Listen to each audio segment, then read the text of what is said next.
Daang milyong tonelada ng nakalalasong kemikal ang bumuhos sa mga ilog sa Marinduque. Para kung nalalaso na yung dugo ko ng panay na anano. Oh my God. Ang bundok. Ang laki pala ng tinipak, guys. Tapos hanggang dyan yung gulong, guys. Yung tailings na galing Morcaban. Lasang talaga yun. Ito ay isa sa pinakamalalang mining disaster sa kasaysayan ng Pilipinas.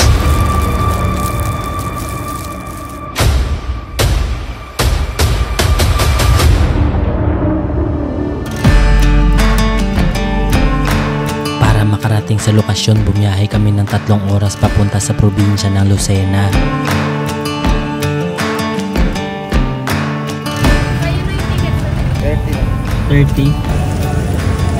Dito kailangan namin ulit bumiyahe sa Roro ng 4 na oras papunta naman sa isla ng Marinduque.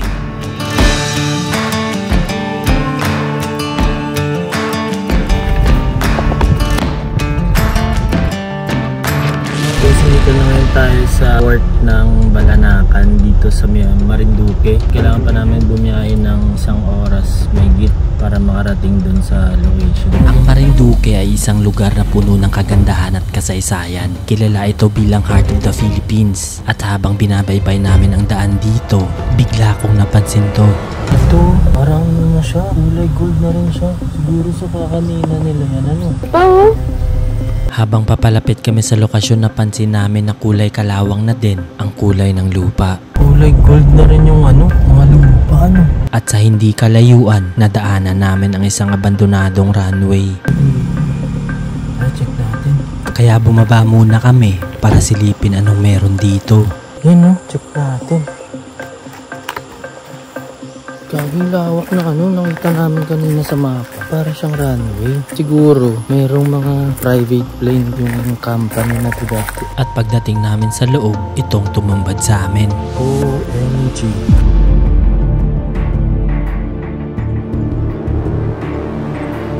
Isang napakalawak na runway na unti-unti nang nilalamon ng kalikasan. Gaging lawak. Dito naglalanding yung mga private plane nila. Sobrang lawak niya. Kasi sobrang laki din ng company na yan eh. Baba tayo. Check natin kung pwede tayo makapasok doon.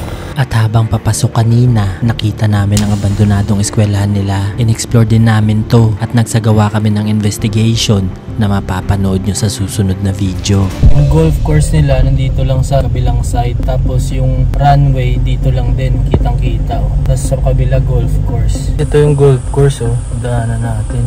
Pero ito operating pa daw.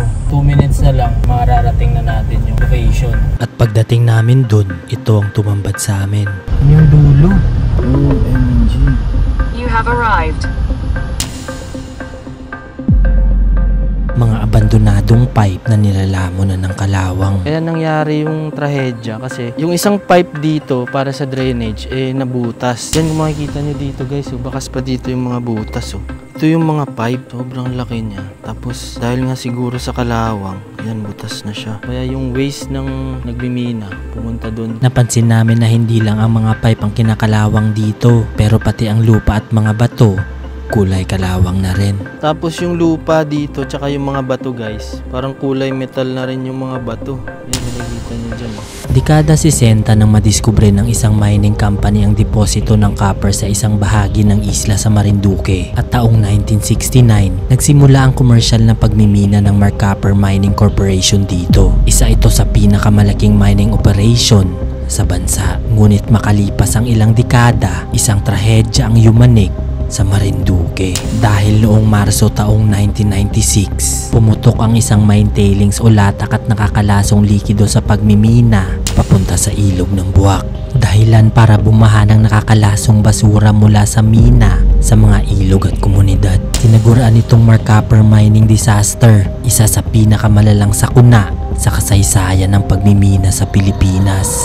So itong kinakatayuan natin ngayon, dito dumadaan ang mga malalaking pipe galing dun sa mataas na bundok pababa dito sa lake. Tsaka yung waste materials pumunta lahat sa lake. Kaya ngayon kontaminado yung lake dahil nga sa pipe na nawasak. So nandito yung ibang pipe, makikita nyo dito. Sobrang laki niya. So meron dyan sa harap, tapos meron din dito. Grabe, ang haba pala nito.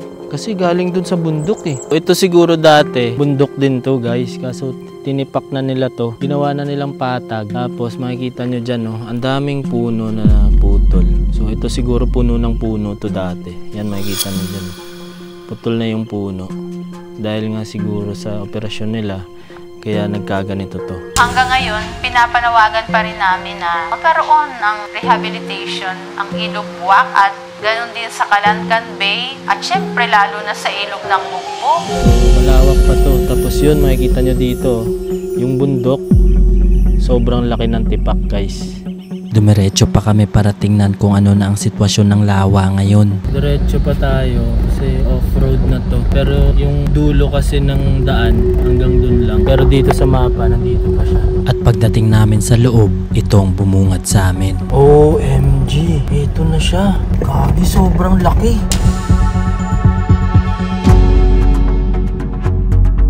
Naiwan pa dito ang ibang heavy equipments nila. Paalam muna tayo kung pwede tayo makapasok. Sana pwede. Nagpaalam muna kami kung pwede makapasok at makita ang lawa ng malapitan. Saan po pwede dumaan?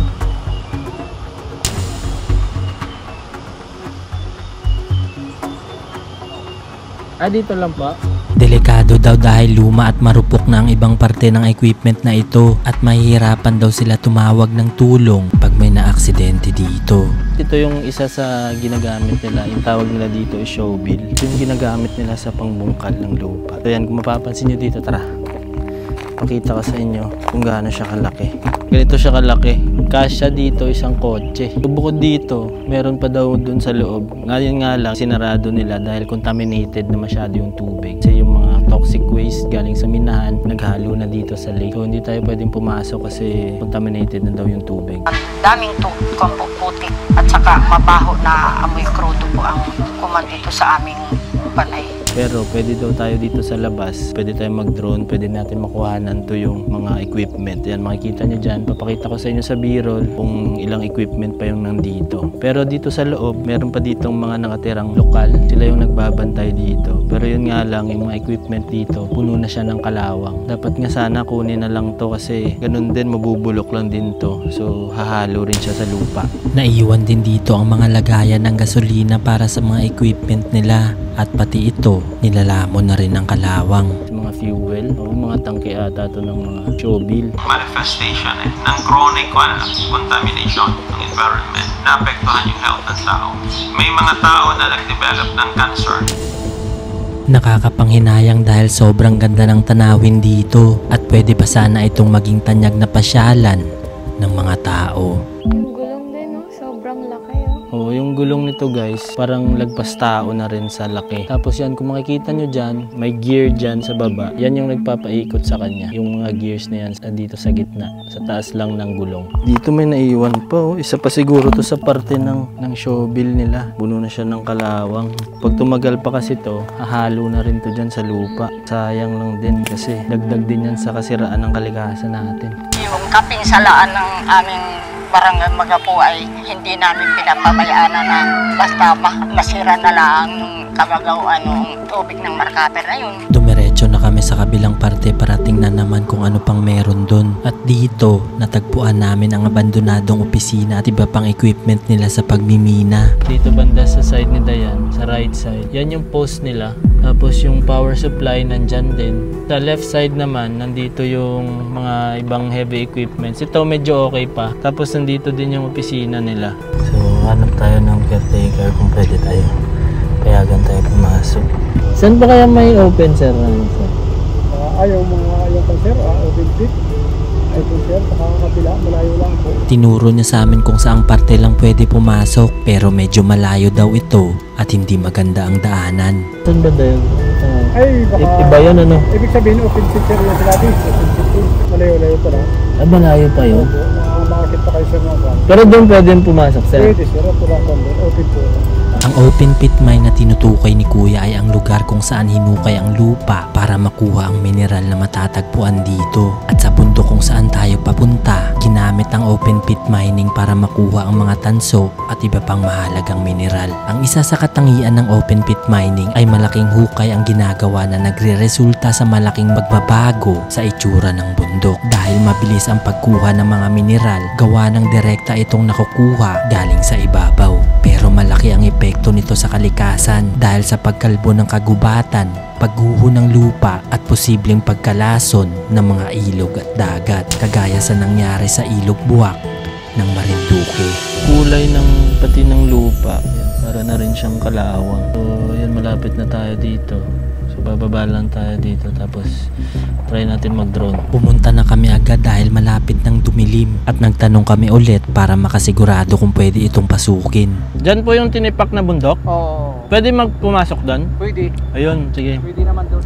Medyo mahirap at liblib na ang daanan dito, kaya kailangan namin magdahan-dahan. OMG, ito na yun. Kagi, ito meron pa guys. Meron pa equipment dito. Lalaki. Diyan siguro kinakarga yung mga ano. May mga naiwan pang equipment dito, kaya pinuntahan ko para makita ito ng malapitan. Dito lang tayo sa sinabi ni Kuya na daanan. Ito yung daanan papunta dun sa office. Kaso baka hindi na tayo makakaabot dun kasi sa taas na bahagi yun. Pero dito, kita na dito yung bundok guys. As ito yung mga ibang equipment. Yan, makita nyo sobrang laki niyan. Parang bahay na siya guys. Yan, meron dito 3. Dito siguro kinakarga yung mga namimina nila dito. Sobrang laki niya. Tapos puno na rin siya ng kalawang guys. Pintura niya bitak-bitak na, sa sobrang katagalan na rin siguro. Tapos may mga naiwan pa dito. Ayan oh, ganyan siya kalaki guys. Biruin nyo yan oh, grabe. Pero ano niya pa rin, tibay pa rin. At dito sa loob, meron pa akong isang nakita. Oh my god. Itong isa, ano pala to? Meron pang gulong. Ibig sabihin, meron pang truck pala dito. Siguro malaking truck din yun. Ayan, pakita ko sa inyo guys. Hinayaan na lang ito dito at unti-unti nang nabubulok ng panahon. Pag may gulong pala siya, ito siya.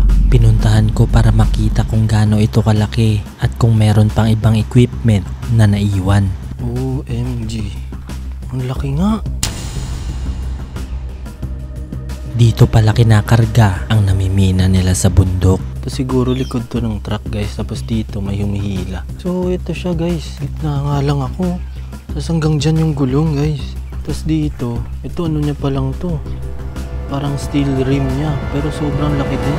Padilim na kaya nagmadali na kaming pumunta sa bundok na sinasabi ni Kuya kanina. Pero habang papalapit, unti-unting nagiging matarik ang daan. Yun lang mahirap guys. Mahirap na pumasok.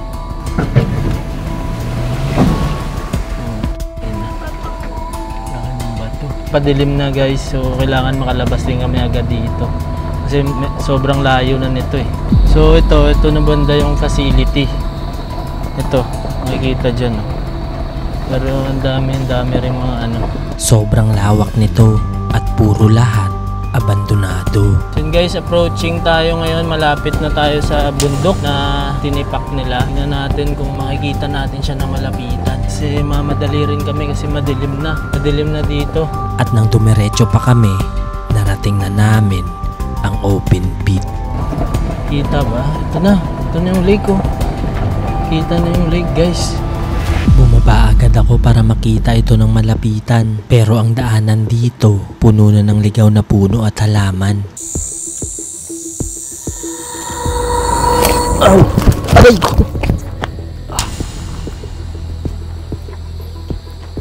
Okay, check natin dito guys. Tamaan ako sa mata. So ito lang yung pinaka malapit na pwede nating makita yung lake. Hindi ako makapaniwala sa aking nakita dahil first time ko makakita ng bundok na sinira ng sobra. Nakakalungkot isipin kasi isa to sa makakatulong sana sa mga tao pag may mga bagyo. Pero yun, ganun siya. Ang kalikasan ay hindi minahan ng kayamanan. Ito ang tahanan ng buhay. Sa bawat panandaliang kita mula sa pagmimina, kapalit naman nito ay habang buhay na pinsala. Kaya tandaan natin na ang tunay na yaman ay hindi ginto o tanso, kundi ang malinis na tubig, sariwang hangin at isang kalikasang buhay na para sa atin. This year, I'm trying to reach 1 million subscribers. And sana, isa ka sa susuporta.